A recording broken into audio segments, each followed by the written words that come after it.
Nosso querido e precioso, atenção, irmão Samuel, precioso, olha a expressão de tratamento, hein?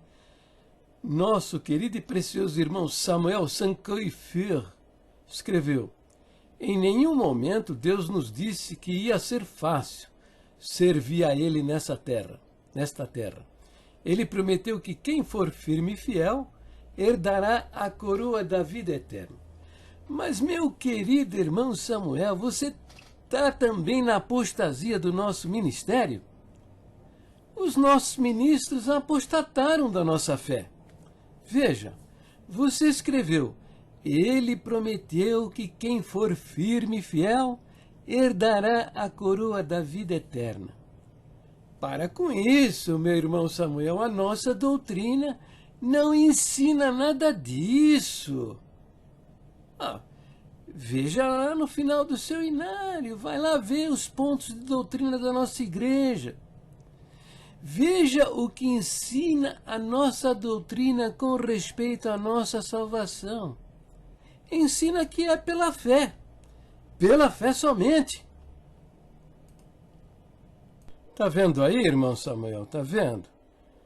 A regeneração ou o novo nascimento, que significa a nossa salvação, só se recebe pela fé em Jesus Cristo. Não é só se alcança pela fé. Diz, só se recebe pela fé em Jesus Cristo. Então veja, você está se apresentando como crente da Congregação Cristã do Brasil. Como é que você fala que para entrar precisa ser firme e fiel? Que conversa é essa, camarada? Que conversa é essa? Ser firme e fiel para herdar? Abra o seu inário e veja, confira se eu estou falando a verdade. Vai lá no final do seu inário e veja os 12 pontos de doutrina da congregação. E tem uma coisa, precisa definir direitinho que firmeza e fidelidade é essa que salva a alma.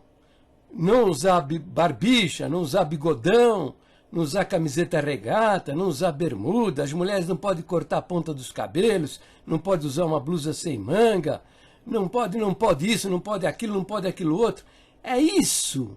Isso é da nossa doutrina ou essa é vigarice desses homens?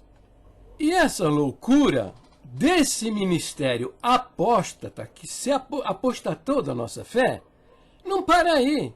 Eles inventaram também que você precisa batizar. O irmão Franciscão declara, confessa a salvação da alma dele 12 anos antes do seu batismo por imersão, porque ele fora batizado só com a aguinha na cabeça. Ele também confessa que a esposa dele, a irmã Rosina, era salva no mínimo 12 anos antes do seu batismo por imersão.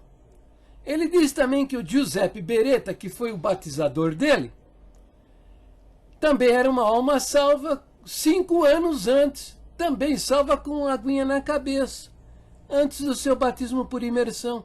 Então, batismo, aliás, o Senhor Jesus nem ensinou nada disso. E a nossa doutrina também não ensina o batismo como necessário para a nossa salvação. Se fosse ensino da nossa doutrina, lá no inário estaria escrito, lá nos pontos de doutrina, que a regeneração, o novo nascimento, só se recebe pela fé e o batismo. Mas não está escrito nada disso.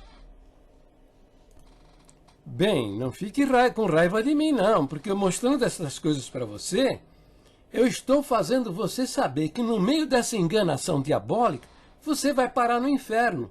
Você vai parar no inferno.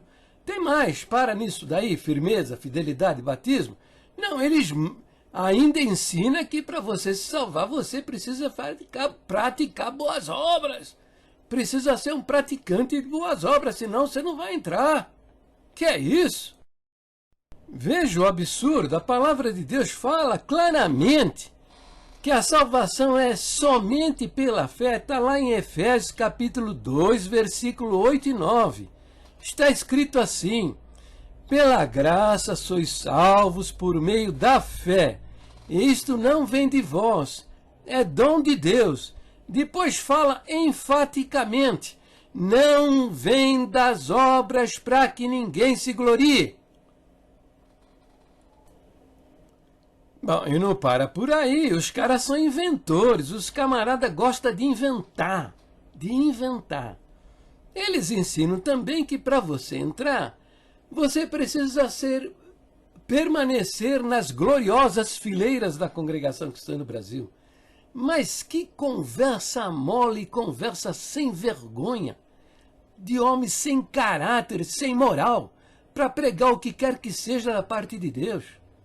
Olha aí, olha aí. Então eu recomendo a você que você se converta ao Senhor Jesus, acredite na palavra dele, examina no Evangelho se o Senhor Jesus ensinou essas coisas aí, essas coisas malucas, para você acreditar. Está vendo que isso aí é engano religioso? Pregação mentirosa destes homens? Para com isso, para com isso. Leia o Evangelho de João e presta atenção no ensino de Jesus sobre a nossa salvação. Veja, eu estou mostrando agora os versos onde o Senhor Jesus fala sobre a nossa salvação. Está lá no Evangelho de João. São 20 versos onde ele explica sobre a nossa salvação. Veja, ele está dizendo que é somente pela fé. Está dizendo que se você acredita nele, você tem a sua salvação. Veja que ele não está dizendo você vai ter a salvação. Vamos ver se você vai ter a sua salvação. Como se salvação fosse coisa futura. Ele fala no presente do indicativo. O presente do indicativo evidencia uma coisa que ocorre no ato. Quer dizer, você é salvo no momento que você acredita no Senhor Jesus. Tá? E ele não somente ensinou isso o tempo todo, como também ele deu exemplos de pessoas salvas, e declarando essa salvação com essa frase simples: a tua fé te salvou. Quer dizer, veja, ele não usa o verbo salvar no futuro. Ele usa no passado, mostrando que essas pessoas foram salvas no momento até que nós não sabemos, porque não tem o registro no Novo Testamento. Mas podemos concluir que essas pessoas foram salvas no momento que elas acreditaram no Senhor Jesus. O que pode ter ocorrido um ano antes, um mês antes, uma semana antes, um dia antes, alguns minutos antes de eles conversarem com o Senhor Jesus. Então não tem nada dessa conversa mole, essa mentira destes homens. Entendeu? Homens que acreditam mais no livro de Tiago, no ensino de Tiago, do que no próprio ensino de Jesus. Usam os versos de Tiago, né, para contradizer o ensino do Senhor Jesus, para contradizer o ensino dos apóstolos. E Tiago, quem é Tiago? Tiago nem apóstolo foi.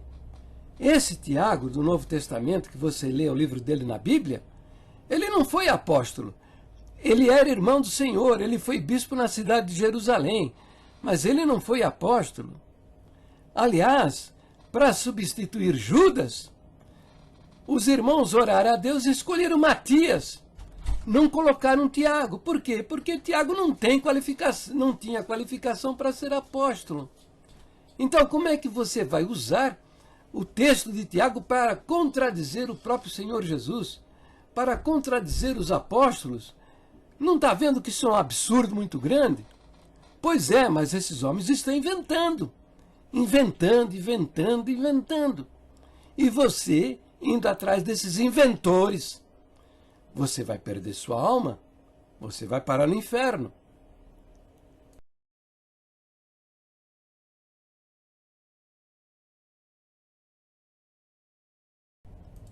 E você diz, né? Ele prometeu que quem for firme e fiel herdará a coroa da vida eterna. Olha, você viu a relação de versos que falam sobre a salvação? Está falando que salvação é aqui e agora. Ou você tem, ou você não tem. Agora você quer herdar. Quem confessa que quer herdar é porque não está salvo. Salvação não é para ser herdada. Ou você tem ou você não tem. Se você tem, beleza, ó. mas pelo jeito você não tem a sua salvação e está no meio de uma enganação diabólica querendo entrar no céu com essas muletas aí. Rejeita o valor, o mérito do sangue derramado na cruz do Calvário para colocar a sua confiança nas suas obras, na sua firmeza e fidelidade, porque você batizou na congregação, porque você é membro da congregação, um monte de asneira que nem é da nossa doutrina, da firmeza, da fidelidade, do batismo, porque é da congregação, essas mentiras que esses homens estão pregando. E mais outro absurdo, você quer herdar a coroa da vida eterna? Meu camarada, não existe, ó. Na Bíblia não existe coroa da vida eterna. Pode procurar, não tem coroa da vida eterna. O que você encontra na Bíblia é coroa da vida. Você encontra isso em Apocalipse 2:8 e você encontra isso em Tiago 1:12. Coroa da vida. Mas não encontra a coroa da vida eterna. Essa vida eterna não é uma coroa, como esses mentirosos estão pregando. Vida eterna não é uma coroa. Vida eterna é uma dádiva, é um presente. É um presente de Deus que você pega, ó, com as mãos da fé. Agora, coroa da vida é um galardão, uma recompensa. A Bíblia fala em 3 coroas. Fala em coroa da justiça, coroa de glória e fala na coroa da vida. Mas não existe essa tal da coroa da vida eterna. Então esses caras são inventores. A nossa doutrina diz que a Bíblia é a nossa regra de fé e prática. Está lendo aí? A Bíblia é a nossa única e perfeita guia de fé e conduta. Não é a boca desses homens, porque esses homens estão pregando doutrina fora da doutrina da nossa igreja. O que é regra de fé? O que a Bíblia diz é o que você deve acreditar. Ora, se a Bíblia não diz isso, pula fora, meu amigo, não vai atrás não. Fica no ensino da Escritura. Porque quando esses homens começam a inventar, isso não tem parada, sabe? E eles vão inventar, eles vão até cuspir na cruz. Porque apostataram da nossa fé. Ó, um conselho, se arrependa, se converta, tá? Acredite naquele sangue derramado por amor das nossas almas e nas palavras do Senhor Jesus registradas nas Escrituras. Porque o que você está ouvindo na tribuna é uma mistura de coisas, viu? Tem coisas que é da parte de Deus e tem muita coisa que é da cabeça desses homens desviados da palavra de Deus e das nossas próprias doutrinas originais, como eu mostrei aí para você. Entendeu? E fica com Deus, tá bom, meu querido?